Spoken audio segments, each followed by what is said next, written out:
신앙기 1305페이지에 있습니다.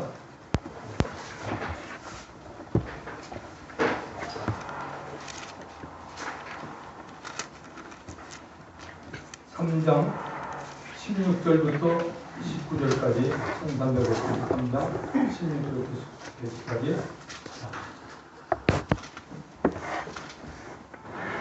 제가 한 절 읽고 그 다음 절 여러분이 읽겠습니다. 내가 그러므로 내 창자가 흔들렸고 그 목소리로 말미암아 내 입술이 떨렸도다. 무리가 우리를 치러 올라오는 험난 날을 내가 기다림으로 썩이는 것이 내 뼈에 들어왔으며 내 몸은 내 처소에서 떨리는도다. 여호와가 나무가 성성하지 못하며 포도나무에 열매가 없으며 감람나무에 수출이 없으며 밭에 먹을 것이 없으며 우리의 양이 없으며 외양간에 소가 없을지라도 나는 여호와로 말미암아 즐거워하며 나의 구원의 하나님으로 말미암아 기뻐하리로다.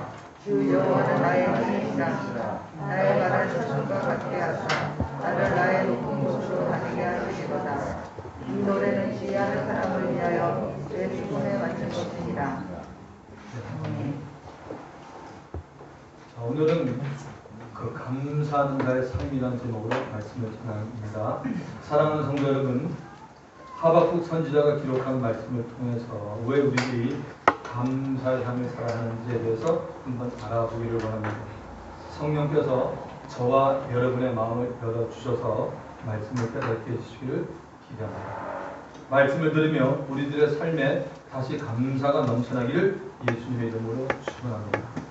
하나님께서 하박국 선지자를 통해 말씀하시고자 한 것이 무엇인지 살펴보기를 원합니다. 여러분 성경책을 가지고 계시죠? 하박국서 1장 1절을 보시면 선지자 하박국의 묵시로 받은 경고라고 나와 있습니다. 하나님의 말씀을 전하는 선지자 하박국에게 하나님께서 묵시를 주셨습니다. 묵시는 하나님께서 특정한 시대에 그 상황에 맞게 여러 가지 환상과 이상과 비유를 들어 말씀하는 겁니다. 해석하기가 쉽지 않습니다. 성경 전체 66권을 우리가 하나님의 계시라고 말합니다. 그 가운데 묵시가 몇 권이 있습니다. 에스겔서가 그렇고요, 다니엘서가 그렇고, 스가랴서, 하박국, 신약에서는 요한 계시록입니다. 묵시의 특징은 그 시대 상황을 정확히 알아야 우리가 해석을 할 수 있습니다. 묵시의 메시지 안에는 하나님의 경고가 포함되어 있습니다. 이 하박국서를 기록한 시기는 예수님 오시기 전에 약 612년에서 605년경으로 보면 좋습니다. 당시 유다 왕국은 망하기 일보 직전이었습니다. 백성들이 하나님을 만홀히 여김으로 죄악들이 가득 차게 되었습니다. 사람들의 마음이 점점 완강해지고 있었으며 겁탈과 강포가 만연했고 변련과 분쟁이 계속되고 있었습니다.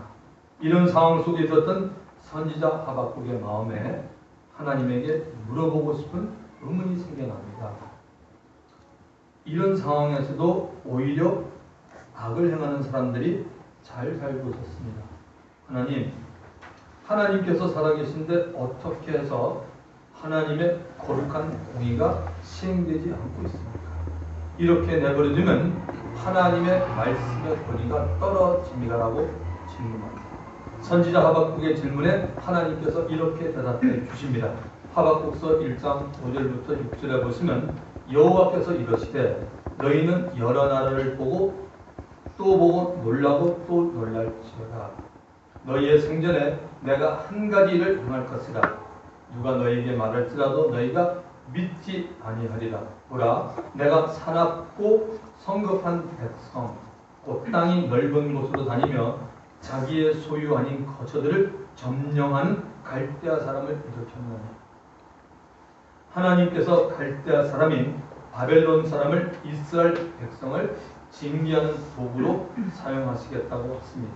이 말에 선지자가 하나님에게 하나님, 저 바벨론 사람은 악하고 교만하고 괴울한 자들인데 가만히 보시고 계십니까? 라고 물어봅니다. 그 내용이 13절입니다. 주께서 눈이 정결하시므로 악을 참아 보지 못하시며 폐역을 참아 보지 못하시거늘 어찌하여 거짓된 자들을 방관하시며 악인이 자기보다 어려운 사람을 삼키는데도 잠잠하시나이까. 이래 가지고서야 어찌 사람들이 하나님을 공의의 하나님이라고 생각하겠습니까? 라고 물어봅니다. 사랑하는 성도 여러분, 어떻습니까?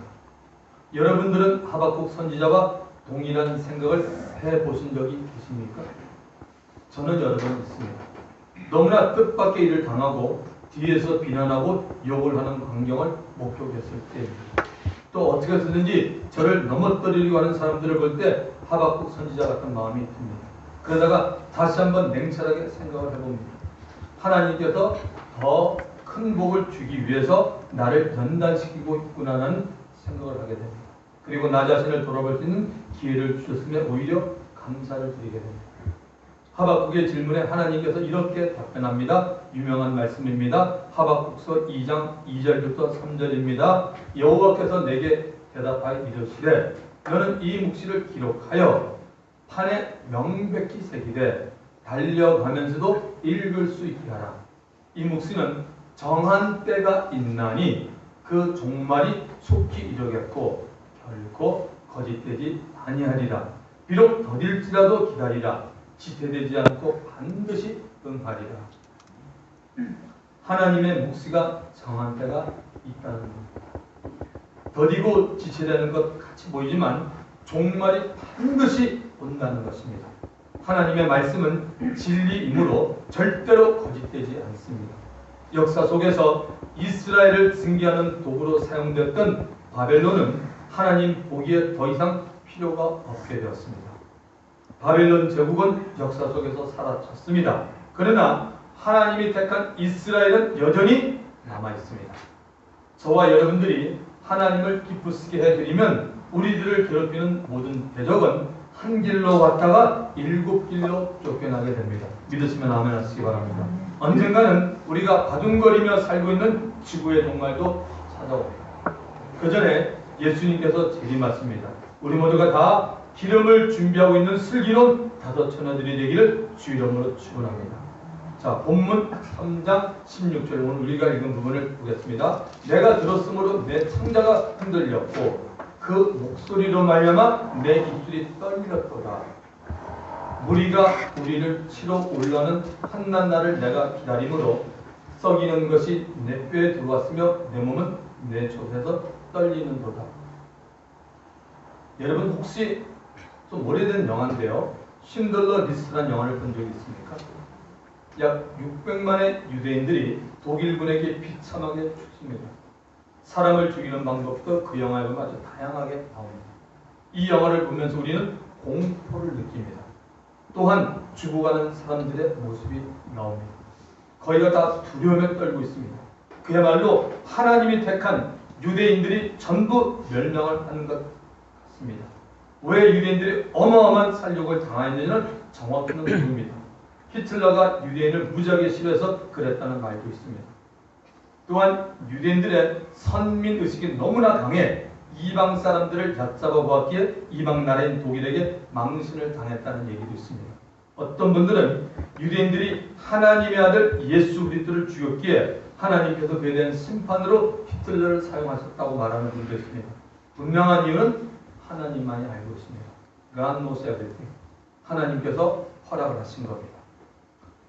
하나님으로부터 바벨론에 의해 유다 백성들이 당하게 될 약탈과 살육을 전해들은 하박국 선지자는 창자가 흔들릴 정도의 아주 심한 고통에 빠졌습니다.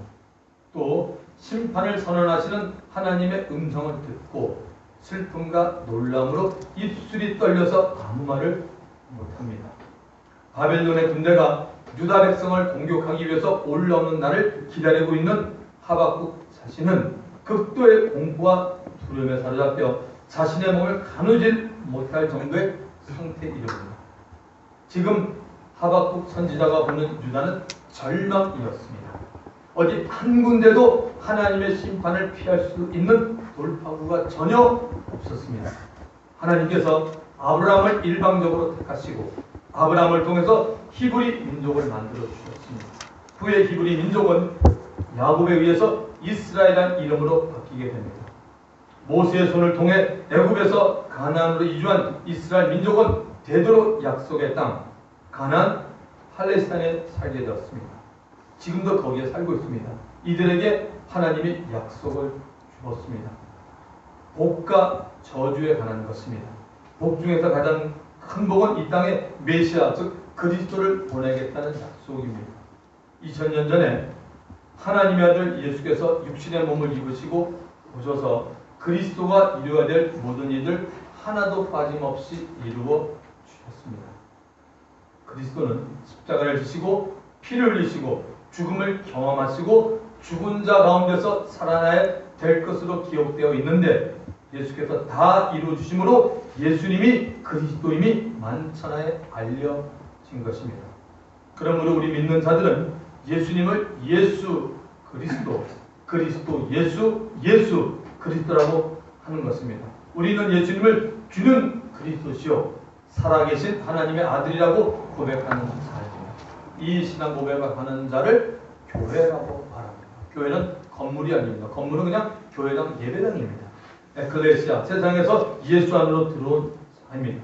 택한 이스라엘 백성이 비록 젖과 꿀이 흐르는 땅, 프라미스 랜이라고 그러죠. 가나안에 들어갔더라도 하나님께서 무조건 복을 주지 않았습니다. 하나님께서 예수 믿는다는 것 하나만으로 무조건 복을 주지 않는다는 것입니다. 어떻게 할 때 복을 받았습니까? 하나님의 말씀에 순종할 때 복을 받았습니다. 예수를 믿는 사람 가운데는 예수 믿고 나서 복을 받아야겠다는 생각을 하지 않는 사람도 있습니다. 생각부터가 복에 대해서는 마음문을 닫고 있으니 어떻게 그분에게는 하나님의 복이 임하겠습니까? 그러니 말씀에 순종을 하지 않게 되는 겁니다. 하나님께서 우리 인생을 위해서 정하신 여러 종류의 법칙들이 있습니다. 몇 가지만 보면 첫째는 예수를 믿어야만 구원받는 것을 인간이 정한 것이 아니라 하나님이 정해놨습니다. 이것이 우리는 하나님의 은혜라고 말하죠. 제가 가장 좋아하는 성경 구절입니다. 에베소서 2장 8절 9절. 너희가 그 은혜를 인하여 믿음으로 말미암아 구원을 얻었나니 이것이 너희에게서 난 것이 아니요 하나님의 선물이다. 행위에서 난 것이 아니니 이는 누구든지 자랑치 못하게 하려 함이라고 말하고 있습니다. 둘째는 하나님의 말씀을 들어야 믿음이 생깁니다. 제가 원고에는 영어로 저렇게 써놨습니다. 하나님의 말씀을 들어야지 믿음이 생긴다. 믿음은 들으면서 나고 들으면 그리스도의 말씀으로 말미암는다라고 말하고 있지 않습니까? Faith comes from hearing the message, and the message heard through the word of Christ. 그리스도의 말씀을 들을 때 우리 안에 믿음이 생긴다는 겁니다. 믿음이 생기면 각자의 마음에 소원을 두고 하나님 앞에 우리가 구하기만 하면 됩니다. 믿음으로 구하면 응답을 받습니다. 나의 문제를 하나님께서 반드시 해결해 준다고 믿는 것입니다. 믿음이 생기면 이 믿음을 삶의 현장에 사용하는 사람이 지혜로운 사람들입니다. 세 번째는 말씀에 순종하면 삶에 복이 나타납니다. 복을 받고 사는 사람과 복을 받지 못하는 사람의 차이는 여러분 우리의 외모가 아닙니다. 얼마나 그분이 말씀에 순종하고 사느냐 하는 것입니다. 순종하기를 원하십니까? 단순하면 됩니다. 정말 여러분 단순한 사람이 복을 받아요. 예를 듭니다. 설전 5장 16, 18 설정 그러면 모르시는 분도 있을 것 같아서 데살로니가 전서 5장 16부터 18절입니다. 항상 기뻐하라. 쉬지 말고 기도하라. 범사에 감사하라. 짧죠? 이는 이것이 그리스도 예수 안에서 너희를 향하신 하나님의 뜻이라. 이건 모든 이 땅에 사는 그리스도인들 영국 사람이나 미국 사람이나 중국 사람이나 한국 사람은 똑같습니다. 기뻐하고 쉬지 말고 기도하고 범사에 감사하는 것이 하나님의 뜻입니다. 감사가 들어갔다는 사실입니다. 단순한 사람은 이 말대로 행동하고 삽니다. 그런데 단순하지 못한 사람은 이렇게 말합니다. 가만히 있어봐. 지금 내 형편이 이렇게 어렵고 힘든데 어떻게 감사할 수 있어? 어떻게 기뻐할 수 있어? 이 말씀은 지금 나에게 맞는 말이 아니야. 언제든 나에게 좋은 일이 있으면 기뻐하고 감사하지 하나님이 알고 있을까라는 어리석은 생각하는 그리스도인들이 상당히 많습니다. 여러분들은 그런 생각 안 하십니까? 어렵고 힘이 들수록 하나님을 경험할 수 있는 좋은 시간이 바로 이 어려운 시간입니다. 형편이 어려울 때 감사를 해보십시오. 마음이 얼마나 평안한 걸 여러분 느껴보지 않습니까? 하나님께서 은혜를 많이 주어서 다음엔 더 감사할 수 있는 여건을 만들어 주십니다. 이스라엘 백성들이 가나안에 살면서 자꾸만 죄를 지어갑니다. 죄 가운데서도 하나님 상실하는 우상 숭배를 합니다. 하나님이 율신한 1계명을 무시하고 살아가니 이스라엘 백성들에게는 1계명 외의 죄들이 점점 늘어나고 쌓여지게 되는 것입니다. 주 안에서 사랑하는 성도 여러분, 하나님께서 모세를 통하여 주신 10계명은 사람이 이 땅에 살면서 지켜야 될 정말 규범입니다. 1계명부터 4계명은 여러분 하나님에 관한 것입니다. 그리고 5계명부터 10계명은 사람에게 관한 것입니다. 하나님에 관한 계명이 무너지면 사람에게 관한 계명도 무너지게 됩니다. 하나님에 관한 계명에서 제일 중요한 것은 1계명입니다. 하나님이 율신한 1계명이 무너지면 그 사람에게는 또 다른 신이 있습니다. 2계명부터 10계명까지는 야훼 하나님이 자신을 율신하고 생각하고 있는 자신의 백성들에게 지키라고 준 것입니다. 1계명이 무너진 사람들은 여호와 하나님을 율신으로 믿지 않는 사람들이므로 나머지 계명을 지킨다 하더라도 하나님 앞에 가증한 사람이 됩니다. 여러분 꼭 잘 한번 생각을 해보시기 바랍니다. 이스라엘 백성들이 바로 1계명을 지키지 못한 겁니다. 그러므로 하나님께서 보실 때 예루살렘에 만들어진 성전이 무슨 소용이 있겠습니까? 우상 숭배로 인해서 솔로몬의 아들 시대에 나라가 갈라지는 수모도 지낸 이스라엘 백성입니다. 세월이 갈수록 정신을 차리지 못하고 있는 이스라엘 백성들에게 여러 선지자를 보내서 경고의 말씀을 전했지만 백성들은 외면했습니다. 하나님께서 선지자 하박국에게 다시 말씀하고 계십니다. 너희들은 힘이 세고 무섭고 잔인한 나라 바벨론으로 포로로 끌려갈 것이다. 이 말씀을 들은 하박국 선지자는 두렵고 떨었던 겁니다. 지금도 예수를 믿으면서도 살아계신 하나님을 유일한 하나님으로 보지 않고 사는 사람들은 전부 우상을 숭배하는 사람들입니다. 예수를 믿는 사람들이 하나님보다 다른 것을 더 사랑하고 의지하는 태도는 이미 우상을 숭배가 똑같습니다. 저와 여러분들이 하나님보다 더 사랑하는 것이 있으면 우리 마음에 참 평안이 없습니다. 한번 기억해 보시기 바랍니다. 여러분, 사람들은 그렇게 생각해요. 구약에 있던 백성들이 우상 숭배는 아닙니다. 저는 많은 사람들을 만나봐요. 제가 만나는 사람 거의 다 99% 믿는 사람들이야. 대화되고 말은 하지만 정말 이 사람 하나님 섬기면 제가 의문이 들 때가 많아요. 다른 것에 너무 치중하고 있어요. 그 사람 마음에 정말 하나님 first입니까? I don't think so. 저는 그렇게 생각하지 않습니다. 하나님 앞에 익스큐즈를 하지 마십시오. 누구를 공론하고요? 이거 범죄입니다. 17절을 보겠습니다. 비록 무화과 나무가 무성하지 못하며 포도나무에 열매가 없으며 감람나무에 소출이 없으며 밭에 먹을 것이 없으며 우리의 양이 없으며 모양간에 소가 없었죠. 바벨론의 침공으로 말미암아 전답이 황폐되고 가옥이 불탔고 예루살렘 도시가 폭발을 했습니다. 이제 예루살렘은 전과 같지 않았습니다. 무성해야 될 무화과나무에 잎도 열매도 무성하지 못합니다. 옥토가 비옥한 예루살렘 땅이었지만 포도나무가 열매를 맺지 못하고 있습니다. 감람나무로부터 기름을 뽑을 수 없게 되었습니다. 밭에 자라던 식물들이 다 죽었습니다. 우리의 양이 없는 빈 우리만 남아있고 소의 외양간에도 속 없는 빈 외양간이 남아있습니다. 한마디로 하나님의 징계로 말미암아 유다는 완전 폐허가 되었습니다.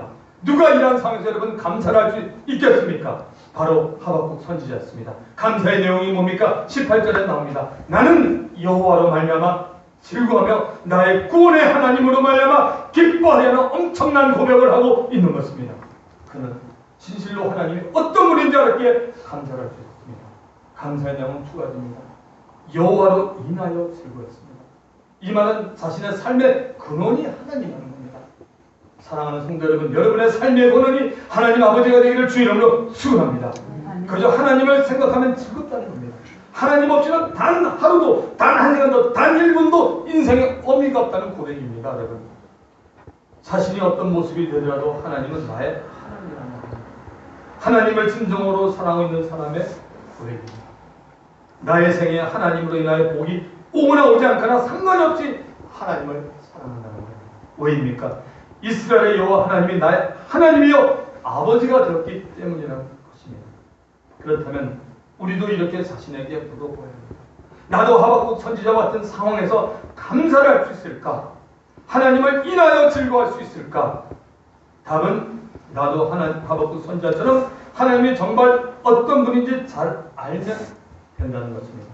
그러므로 우리는 하나님을 알아가는 일에 우리 그리스도인들이 힘을 써야 합니다. 요한복음 17장 3절에 말합니다. 영생은 곧 유일하신 참 하나님과 그의 보내신 자 예수 그리스도를 아는 것이라고 분명히 말합니다. 영원한 생명은 아버지와 아들을 아는 것입니다. 영원한 생명보다 더 큰 힘이나 위로와 병은 없습니다. 아버지와 아들을 아는 일에 시간을 더 투자하시기를 바랍니다. 모든 것이 다 좋을 때는 여러분 누구나 감사할 수 있어요. 그러나 모든 상황이 어렵고 잘 풀리지 않고 생각하지 못한 방향으로 나갈 때 감사할 수 있는 사람이 하나님을 정말 사랑하는 사람이요 감사의 사람이 된다는 사실입니다. 예수님의 수제자 베드로와 늦게 된 제자 사도 바울을 한번 비교해 보고 싶습니다. 두 사람 다 복음을 전하다가 여러 번 감옥에 들어갔습니다. 바울이 빌립보에서 복음을 전하고 하는 귀신 들린 자에게 귀신을 쫓아낸 다음에 어려움을 당하고 옥에 갇혔습니다. 이때 바울과 실라는 옥중에서 찬송하고 기도를 했습니다. 이 말은 비록 복음을 전하다 옥에 들어갔지만 마음에 감사와 기쁨이 있었다는 겁니다. 이들이 찬송하고 기도할 때 모든 감옥에 있던 문이 다 열렸습니다. 감사를 하니까 주위에 있던 사람까지 하나님 은혜가 임했습니다. 반면에 옥에 갇혀서 평안하게 잠을 자고 있던 베드로는 교회 간절한 중보기도를 통해서 천사들의 힘에 의해서 옥문이 열려 혼자 나올 수 있게 되었습니다. 사랑하는 성도 여러분, 감사를 잘하는 사람에게는 다른 사람도 살리는 능력이 임한다는 사실을 깨닫게 되시길 축원드립니다. 두 번째는 나의 구원의 하나님을 인하여 기뻐했습니다. 하나님 앞에 겸손한 사람은 자신이 받은 구원에 대해서 항상 감사하고 기뻐하는 자입니다. 하박국은 하나님의 말씀을 전하는 선지자로 부름을 받았지만 그 부름보다 더 기뻤던 것은 자신이 구원을 받았다는 사실 때문입니다. 구원의 감격이 살아있기 위해서는 항상 자신이 구원받은 사실에서 생각을 해보는 것입니다. 그러면 분명히 감사가 저절로 나오게 됩니다. 주 안에서 사랑하는 성도 여러분, 저와 여러분들이 어떻게 구원을 받았습니까? 나의 노력과 선행과 수고와 착함으로 인해서 구원을 받았습니까? 남들보다 죄를 많이 짓지 않아서 양심에 끄레낌 없이 살아서 구원받았습니까? 하나님께서 보실 때 모든 사람에게는 구원받을 만한 자격이 되는 사람이 한 사람도 없습니다. 아무 자격도 없는 사람에게 그저 구원을 받게는 은혜를 베풀어 주신 겁니다. 17세기에 잔 뉴턴이라는 성격이 참으로 개박한 친구가 있었습니다. 어머니는 신실한 크리스천이었습니다. 이 친구는 어릴 때부터 아버지를 따라서 배를 타고 세계를 항해했습니다. 배를 타는 일에는 어릴 때부터 탔기 때문에 잔뼈가 굵었습니다. 주로 아프리카에 있는 흑인 노예들을 배에 실어서 미국으로 옮겼습니다. 종종 배 안에 있는 흑인을 바다에 던져 상어의 밥이 되게 했고 자신이 하는 행동을 늘 즐겨왔던 사람입니다. 어느 날 배를 타고 가는 중 아주 심한 폭풍과 풍랑을 맞이합니다. 한치 앞을 바라볼 수 없을 정도로 어둠이 찾아왔고 파도가 너무나 거칠게 일어나 금방 배 전체가 파손될 위기를 맞이합니다. 그 순간 잔 뉴턴의 머리에 기도를 하시던 어머니의 모습이 생각납니다. 그는 배 밑바닥에 무릎을 꿇고 한 번도 해본 적 없는 기도를 시도합니다. 우리 어머니 하나님, 지금도 살아계시다면 나를 정말 불쌍히 여기고 구원해 주시라고 말합니다. 얼마 지나지 않아서 폭풍과 풍랑이 거치고 바다도 잠잠해지고 어둡고 캄캄하던 하늘이 거치고 푸른 하늘이 나타납니다. 이 사건을 계기로 잔 뉴턴은 예수를 믿고 새 사람으로 거듭납니다.